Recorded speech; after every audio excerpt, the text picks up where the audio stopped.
Hey everybody, welcome. All right, today I'm going to be showing you how to add a contact form to your funnel hub, or I guess wherever else you would want to have it. But when you're on a website and you go to their like contact page, and rather than putting your email onto that contact page, there's like a form, right? Fill out the form, send it, submit it, and then we'll get back to you kind of thing, or like submit your question, or right. So it's a contact form for your funnel hub. And I want to show you how you would put this on your funnel hub, but also how you would get notified once somebody does submit so that you need to go respond to it, right? So we're going to dive into that. Let's get started. All right, I'm going to share. Let me move this window out of the way, and we're going to share this window. So I am inside of my ClickFunnels 2.0 account. And this one's like my personal one for just me as the brand, not GeekOut. So I don't think that I have one of these on my funnel hub yet. So we're going to go ahead and make one. I don't even think I have a contact page yet. So we might go ahead and make the entire contact page. Let's take a look. So let's actually just go to the live site and see what we already have. And I don't even have, I have an about, but it doesn't have like a contact area. It's like just my about. So let's see. I need some updated pictures on this thing too. We'll get some next week at FHL.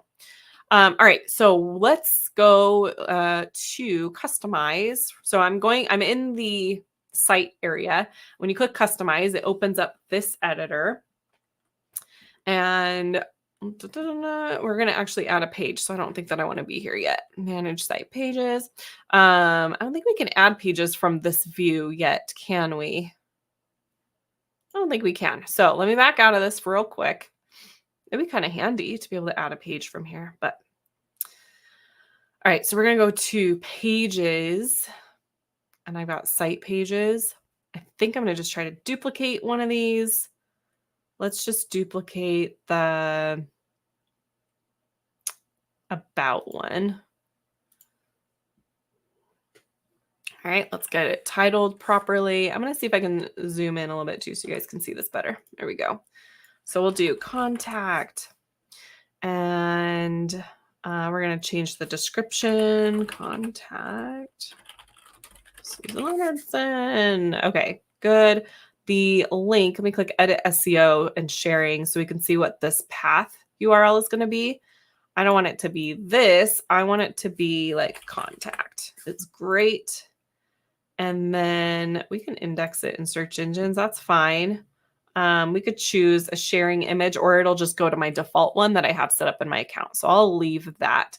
And then I do want it pinned to my site pages in the editor. And I'll show you what that means. Okay, so now we come back over here to site pages. Now I've got contact. Okay, so now I can go back to where I was at before. Overview, and then I can click customize.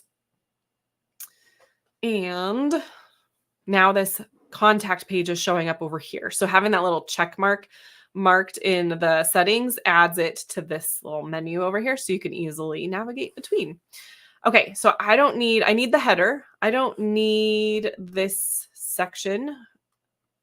And I don't need this section. And I'm just going to work within this section. And I'm probably going to delete some more stuff too. But we can basically just start replacing copy, contact. And I don't really want my full name on there. Contact Susan. Okay. All right. So this is going to be, we got a row with a headline, and then we have another row and stuff. This button's a little bit broken. It would fix it if I refreshed. We're going to delete. Actually, I'm just going to start with a new row. That one seems to be having an issue. And I think I want to do 2 columns. I'm not sure exactly what I'm going to put in each of them yet, but we will start with a subheadline, and then we're just going to use inputs. So typically what you would collect on a contact form is going to be name, phone number, and email, and maybe a message, right? What are you contacting me about? So we could do email. We'll go ahead and do a name. We'll do a phone number, and then we'll do a message. We'll see how this goes. So this is going to be like, fill out the form below to contact contact Susan. She will respond to, maybe I don't want to put that. We'll just put contact Susan. Okay. And then we're going to make this smaller. It didn't make it much smaller. We'll make it like that. Okay. And then we want name. We'll do full name. We'll make it required. Full name. Okay. And then this is going to be email. And then we'll do like phone number. And I'm not going to make that one required. And then this one, let's change it to custom type. And then when you switch it to custom type, we have to give it like a name. So this is going to be like message. And that's what it's going to show up for in the like the back end. And it's going to be how it's going to help the system keep track of what input it is, right? Because all of these have a name, a type assigned, name, email, phone. So we are giving it a custom type of message. Label will be like type your message here.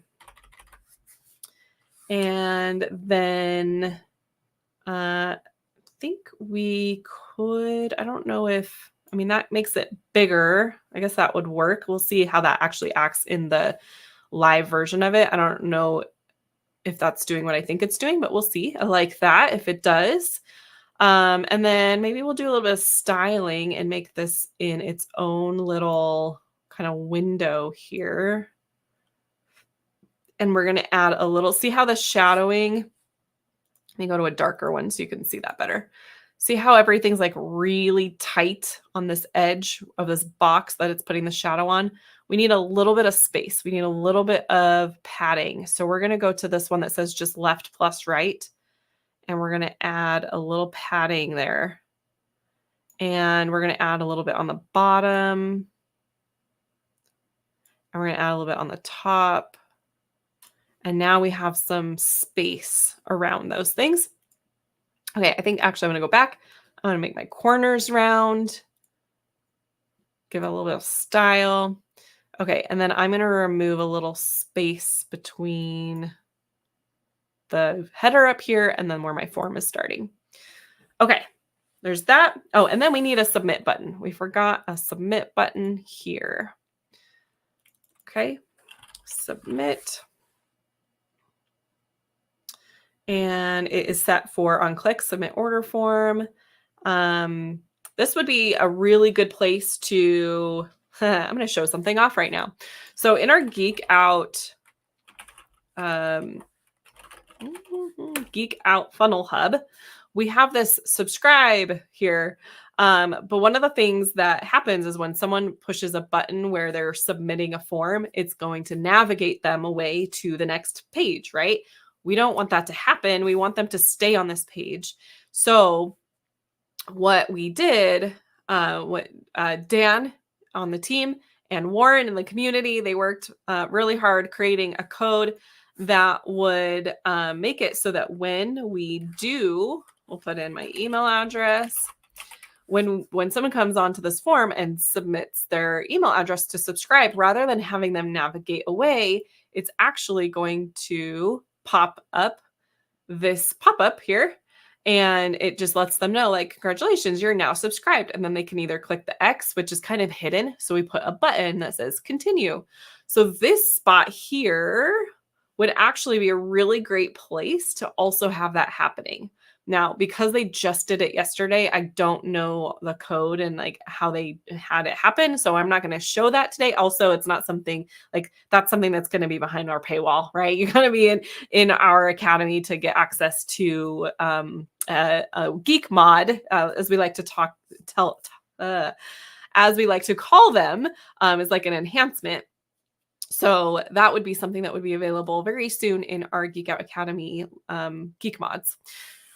So we're just going to have it submit for now, and it'll probably just navigate away to a thank you page. I think is what we're going to do, because that's what I would do if I didn't have the pop-up solution. I'm going to remove that section. I'm going to leave this section though, just in case they didn't see or for whatever reason, maybe they're trying to contact me to like bring me onto their podcast or something, right? So I'm going to leave this section just in case that's what they're looking for. And I think I'll maybe leave the YouTube also. Over here, I think maybe I will just stick an image of some sort. I don't know what images I have available, and I need to update all of my images anyway. So we'll just put this one for now. It's way too big. I don't love that one there, but it'll be okay for now.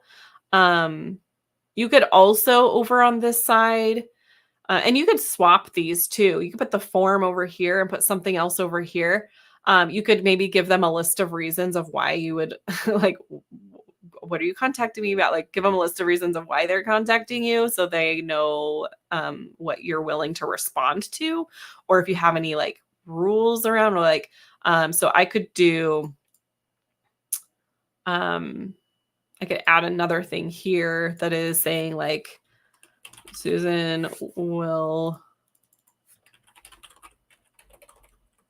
I don't want to promise that I'm going to respond. But you could say like, what is your turnaround time? Like allow 24 to 48 hours for a response, something like that, right? Whatever it is that you're wanting to set a little bit of expectations around. We'll make that smaller and we'll move the gap up a bit. Let's move add that back in and we'll just take some of that out. Okay.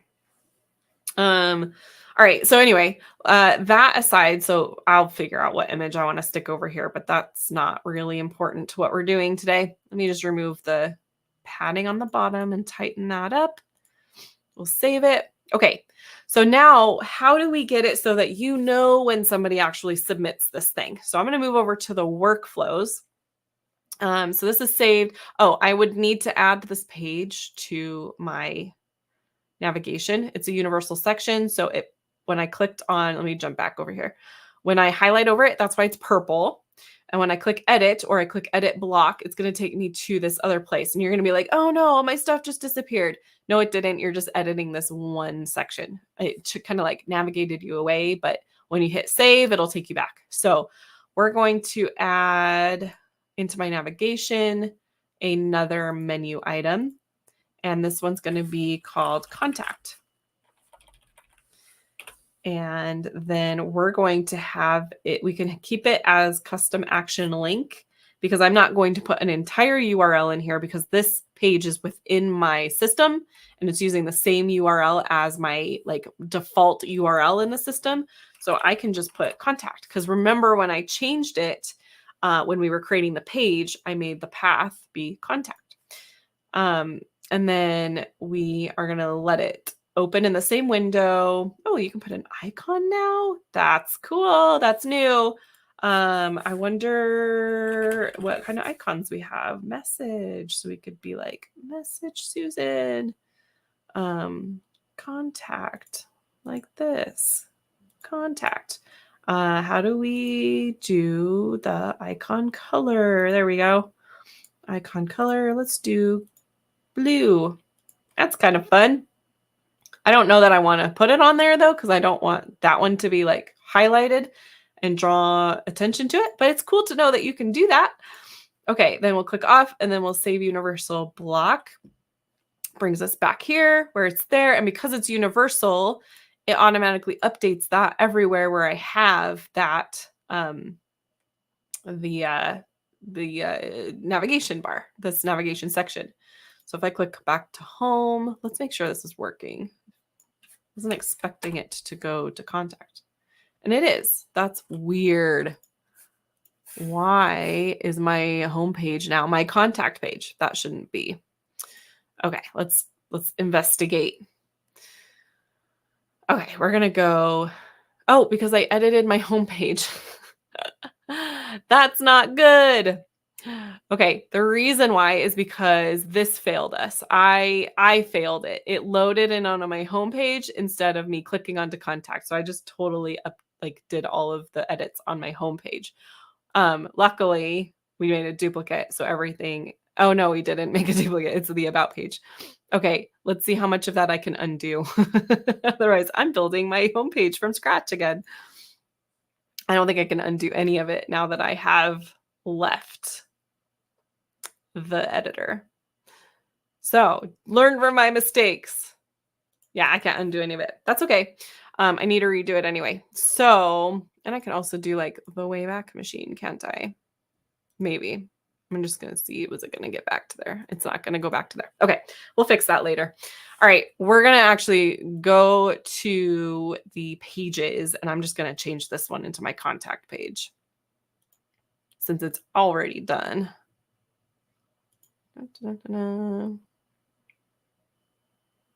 Okay, so this one, my home page, is actually now my contact page.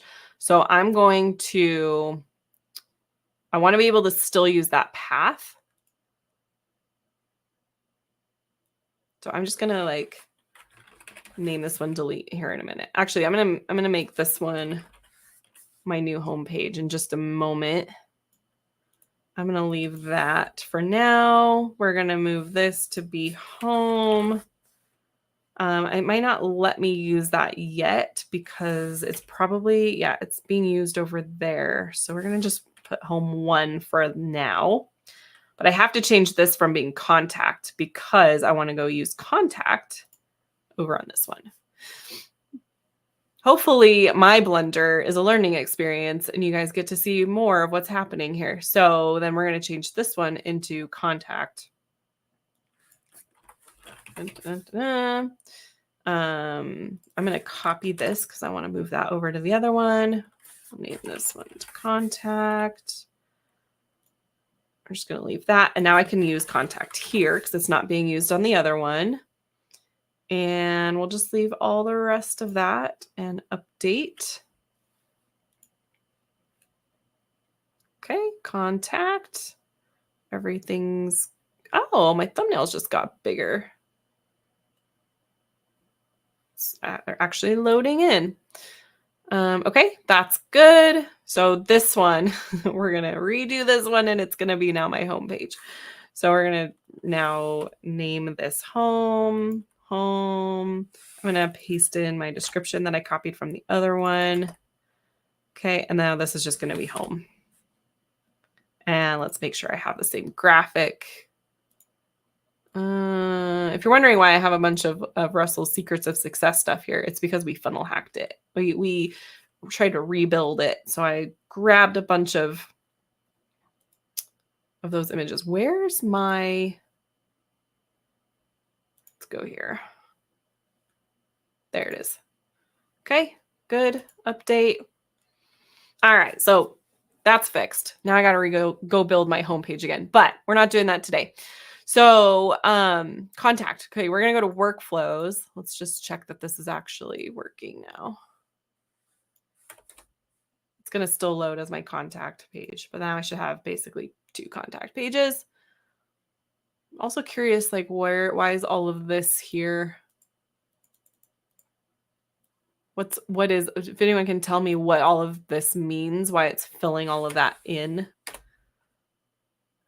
Be curious to know.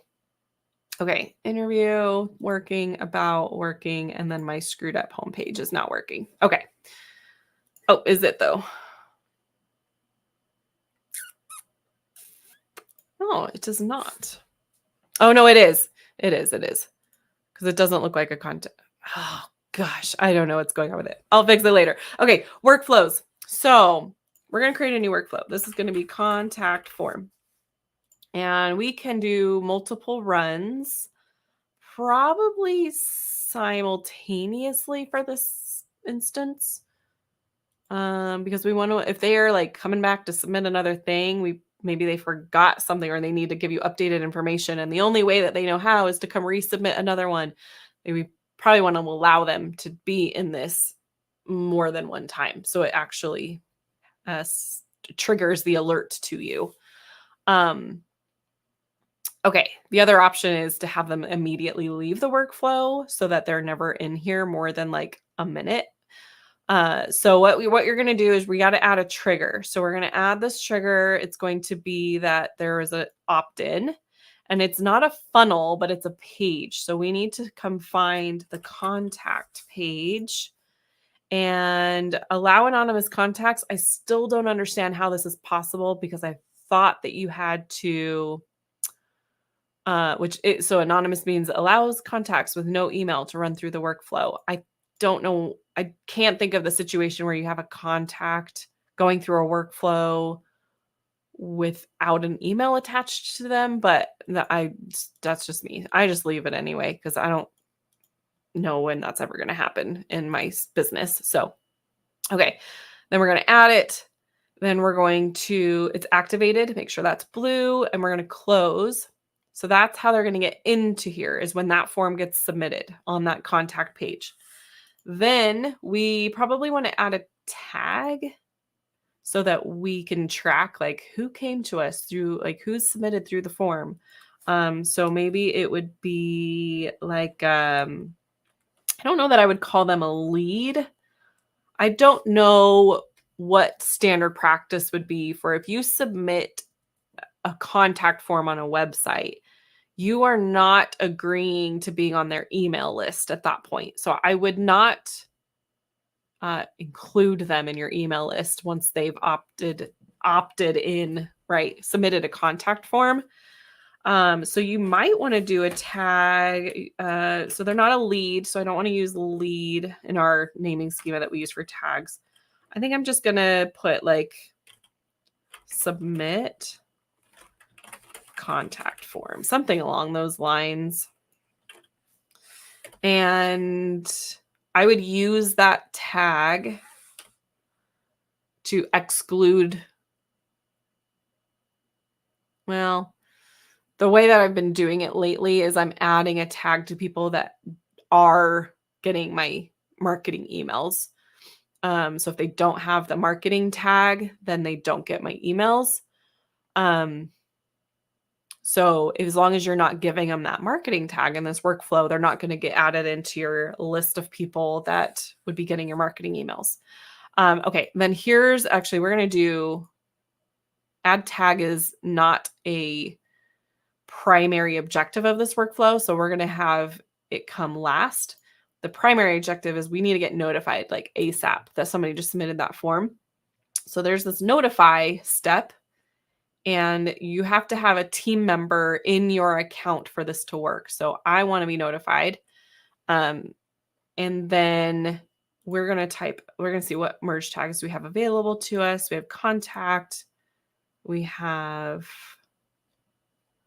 first name, last name, which is interesting because on our form, we just did full name. I wonder if we should break that into first name, last name so it works. Let's test it.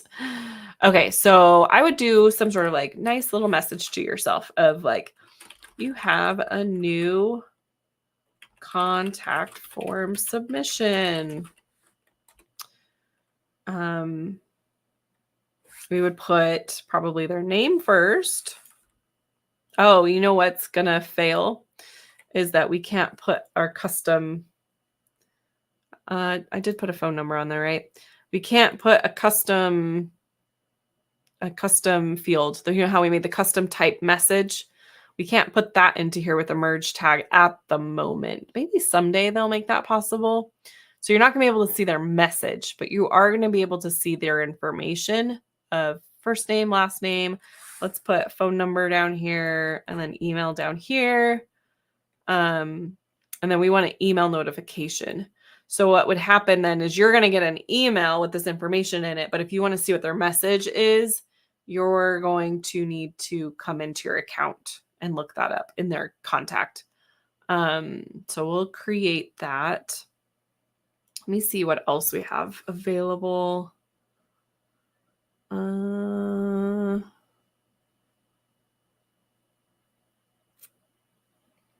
Yeah, I'm not sure anything else would be helpful for us in this moment. And then we're just going to end the and the workflow. So then that multiple like simultaneous thing really doesn't matter. And then the last thing is to activate it. So let's go test it out. We're going to see how it handles the full name versus the first name, last name fields. That's not my name. Hi at SusanLeonardson.com. We'll do like a +1.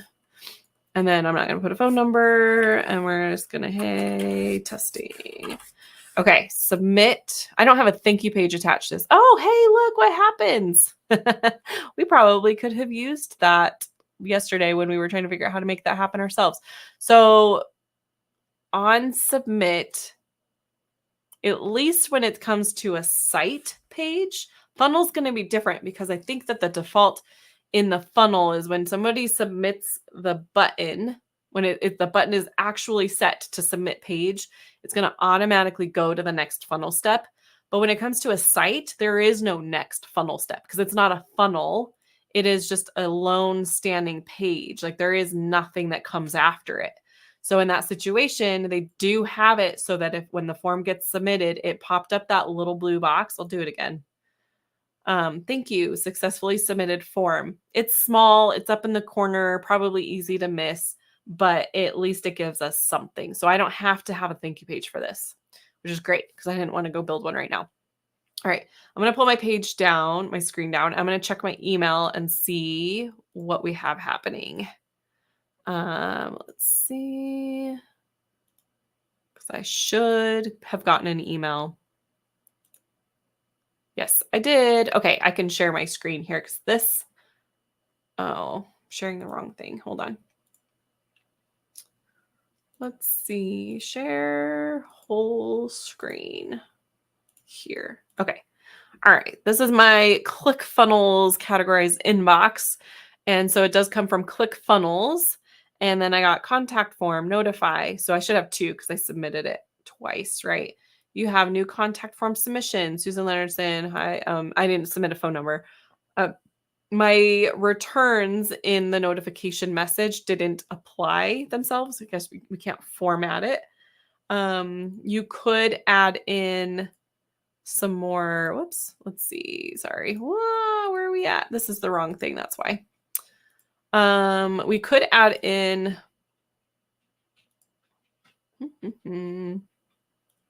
Okay, we got to edit. I'm trying to edit. Step settings. There we go. Okay, so it didn't break up the lines. It didn't return the lines, but we could put like name, and then we could put phone, and then we could put email, and that will at least like help. I mean, it's going to look like this, but at least it kind of breaks up the information a little bit. Right? Okay. So that's how you do it. Build your contact form on your contact page, and then build the workflow like this, and then you're going to get an email every time somebody submits that form. Now, I'm going to go build my homepage again with new pictures. I guess it's a really good reason, a good excuse that I screwed up my homepage because now I can go use new pictures. So I will go do that. Hopefully this was helpful to you, and we will keep bringing more tutorials and how. Oh, I didn't even share my screen back. Guys, I'm failing today. Yeah, so what I did was when the notify there. Okay, so I put name, I put phone, and I put email. And so this is basically what that message is going to look like that we saw on my inbox right here. Yeah, so it would say name, and then it would have my name. See how we should probably put a space between that as well. Contact first name, we'll put a space, and then it'd be contact last name. Let's go ahead and just test that really quick. All right, we'll do a refresh. Do all that. Submit. Check the inbox. should get a new message. And so it'll have like name and then their name. And look at how it did handle the full name. And actually maybe it might be treating the full name as uh, the first name, or it's the full name field is smart enough to know to just put it like break it up, right? Like when someone submits a full name, it's not doing it anymore. Oh, there we go. Show new message. It just took a minute. Name. Okay, yeah. So it did add it in. So even if you have the full name submission box, the merge tag, where are we at? The merge tag still works because the merge tags are first name, last name. But we don't have a first name field and a last name field. We are just using one full name, but it still understood that that's first name and last name. So we've got first name, last name, even though I submitted it as full name. So hopefully that makes sense. So we got name, phone number. I didn't submit a phone number, and then email. And there we go. That's how the message is going to look when it comes to you. So, all right, that's it from me. Hopefully this was great and helpful. We'll bring more content like this to you if you guys like this, and you guys have a great time. Build the contact forms and launch your funnel hubs. We'll see you guys later.